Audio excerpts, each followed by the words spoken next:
Magandang hapon po sa inyong lahat. Ako nga po pala si Walter Mapa, alias Kajime, 31 taong gulang, nakatira sa barangay Mabunga, San Francisco, Quezon.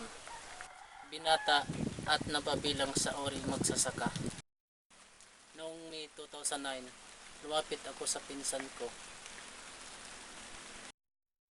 na kasapi sa Kilusan upang sumapi dahil sa gusto kong ipagiganti yung dalawa kong pinsan saka yung isa kong tiyuhin na Pinas lang. Sa akala ko sila makakatulong sa akin. Nung nasa loob po ako ng Kilusan, naranasan ko po ay gutom, pagod, puyat, lalo na po nung mapalabang kami, walang kain-kain, hindi makasaing dahil palaging nasusundan ng mga sundalo. Habang ako nasa Kilusan, napansin ko ang maling sistema na ginagawa ng aking mga kasamahan.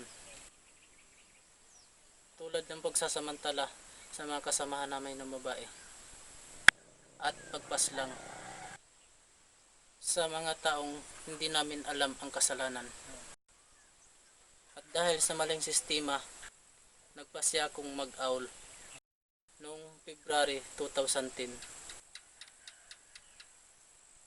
At pagkatapos nun, lumuwas ako ng Maynila upang magtrabaho ng construction worker.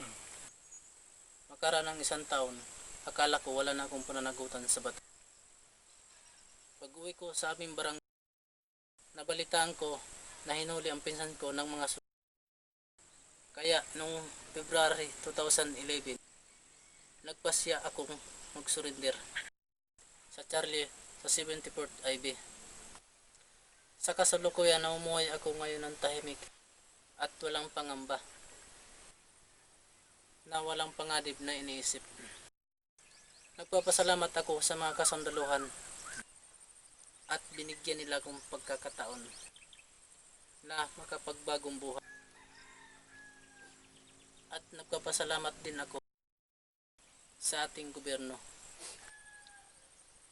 at binigyan akong tulong pangkabuhayan.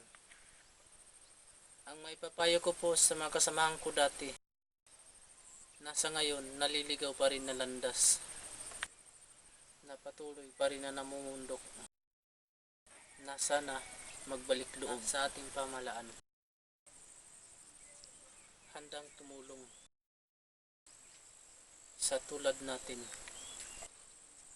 na nais magbagong buhay. Kasalukuyan nagsisilbi sa pamahalaan bilang isang kaa. Maraming salamat po at magandang hapon.